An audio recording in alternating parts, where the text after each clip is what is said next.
Hey everyone, this is Mrs. Templeton Owens. I'm coming from to you from behind the book Uber, which many of you have seen me pushing around the school. I deliver books in this. I'm not practicing for my future career as a crazy lady walking around Kroger.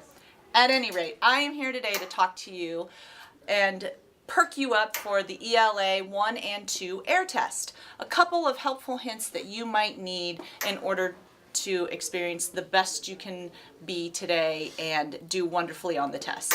So the first thing you need to do is you need to read the passages carefully. They can be really dry and really boring, but persevere, read them through, reread them, stop and think, maybe summarize on your scrap paper. When you're answering the multiple choice questions, go back into the text and look through the text to find the answer. A lot of times, if you go back into the text, you will find exactly what you're looking for.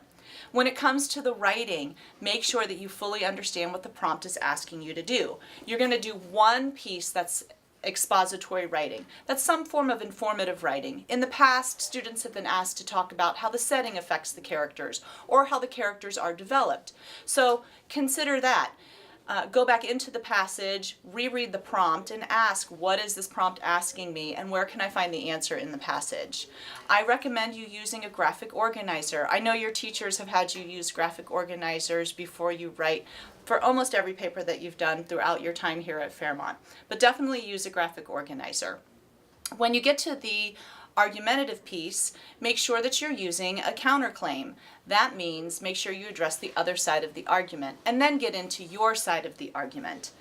For both types of essays, you need to make sure that you're using clear, explicit evidence from the text. That means you need to quote the text. You also need to tell which passage you got your quote from. And then you need to explain why that passage and why that quote is appropriate for what you're trying to prove. Finally, don't quote too much. Just copying and pasting into the document will get you a big fat 0 on your essay. So make sure that you include your own thoughts, your own evidence, your own explanation of what you're trying to say.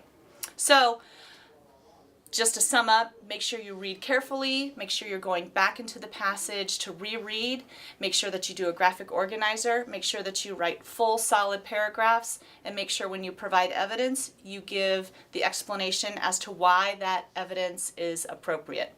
I wish you all the best today, good luck, and have fun.